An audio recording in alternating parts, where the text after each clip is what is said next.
नागरिकता के नाम पर देशद्रोहियों को क्यों पाले हम? नागरिकता के नाम पर देशद्रोही काम पर जो पाकिस्तान जिंदाबाद का नारा लगाएगा वो भारतीय क्यों कहलाएगा? खान साहब, ये अजय आलोक आइडिया दे रहे हैं कि इनकी नागरिकता खत्म कर देनी चाहिए। खान साहब। नहीं, मैं तो देखिए, मैं बहुत साफ साफ कहता हूं, अगर तथ्य सही हैं और ये पाया गया है कि इन्होंने पाकिस्तान जिंदाबाद के नारे लगाए, पाकिस्तान को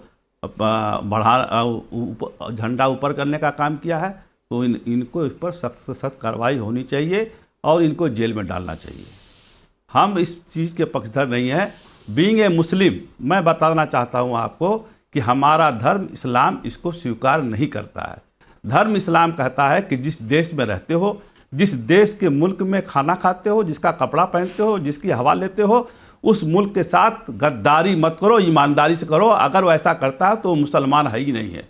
मैं तो आगे बढ़ के बात करता हूँ। लेकिन जब इस देश में कानून ऐसे बने हुए हैं कि जो आदमी सत्ता के बाहर रहता है और जब सत्ता में आ जाता है तो अपने ऊपर लगे हुए 307, 302 के मुकदमे वापस ले लेता है। योगी आदित्यनाथ जी ने अपने मुकदमे वापस लेकर के नजीर पेश कर दिया है कि हाँ, मुकदमे हम वापस ले लेंगे, तो दूसरी सरकारें आएंगी तो वो भी वापस लेंगी। तो ये कानून में बदलाव आना चाहिए कि कोई भी मुकदमा फैसला अपने आप ना करिए, कोर्ट को करने दीजिए, न्यायालय को करने दीजिए, आप अपने आप उसका रिजल्ट ना निकालिए। तो मतलब खान साहब, आप ये कह रहे हैं कि कल को आपकी सरकार बनेगी तो आप इनके केस वापस तो नहीं ले लेंगे ना?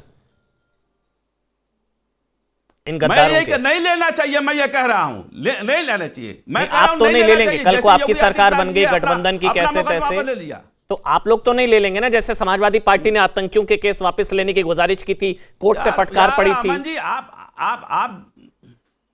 अमन जी, समाजवादी पार्टी में ऐसा हुआ था ना खान साहब, आपको पता है। समझने की कोशिश नहीं करते। नहीं, मेरी बात सुनिए। समाजवादी पार्टी तो गुंडों की पार्टी, उसकी बात मत करिए आप। गुंडों की पार्टी है, उसकी बात मत करिए। बहुजन समाज पार्टी के शासनकाल में विक्रम सिंह जी बैठे हैं, बताएं किसी को पकड़ा गया हो, छोड़ दिया गया हो, किसी का मुकदमा वापस किया गया हो, बता दीजिए।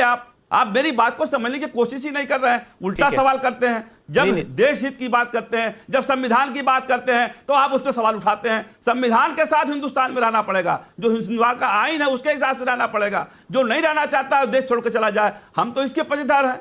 हम कहा कह रहे हैं, हमने कहा कि बहन कुमारी मायावती जी के शासन काल में कोई ऐसी घटना नहीं घटी है। विक्रम सिंह जी यहाँ बैठे, पूछ लीजिए, बता दीजिए। विक्रम जी ऐसा कैसे किया जाता है?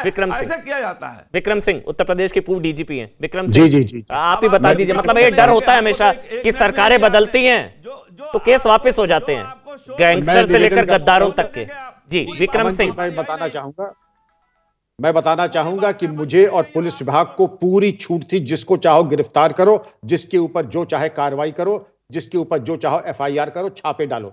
परिणाम यह हुआ अमन जी कि हमारे कार्यकाल के ऊपर आप गौर करें, अभूतपूर्व कार्रवाई एनएसए, गैंगस्टर एक्ट, पुलिस मुठभेड़ की हुई और चोटी के आईएसआई एजेंट, राष्ट्र विरोधी तत्व और इनके ऊपर कार्रवाई हुई, बरामदगियां हुई और जिसके ऊपर हमारे ब्रिजलाल और 42 कमांडोज के ऊपर हत्या का मुकदमा लिखा गया। ये वही था जो ट्रिपल ब्लास्ट हुए थे, कचहरी लखनऊ, कचहरी बनारस, कचहरी फैजाबाद। और उसके बाद जो पकड़े गए थे इंडियन मुजाहिदीन के, उनको छोड़ने की जो अगली सरकार आई, बेकरारी मुकदमे वापस लो, और जिन्होंने गिरफ्तार करने का दुस्साहस किया था उनके ऊपर हत्या का मुकदमा लगा दो, झूठा, फर्जी, बेबुनियाद। तो ये आपने बिल्कुल सही कहा। समाजवादी पार्टी की बात कर रहे हैं आप? समाजवादी पार्टी का आतंकी जो केस वापस, वो बता रहे हैं। खुलकर बताइए ना क्या हो रहा था। तो मुझे तो पूरी छूट मिली थी पुलिस विभाग को, जिसको चाहो गिरफ्तार करो, गिरफ्तार किया और जिसकी सर्वत्र प्रशंसा हुई, पूरे भारत में प्रशंसा हुई। लोग हमसे सीखने आते थे एटीएस का गठन कैसे किया जाए, सर्वेलेंस कैसे किया जाए, इंट्रोगेशन कैसे किया जाए। हम लोग सारे भारत में जाकर के ट्रेन करते थे पुलिस फोर्सेस को, और जो मुकदमे कर दिए वो फाइनल। सरकार बदली, भदौरिया साहब की सरकार आई और उन्होंने वाह मुकदमे वापस लेने की बात कही। लेकिन जब हाईकोर्ट से फटकार पड़ी कि मुकदमे ही क्यों वापस ले रहे हैं, इनको पद्म विभूषण की संस्तुत कीजिए इन आतंकवादियों को,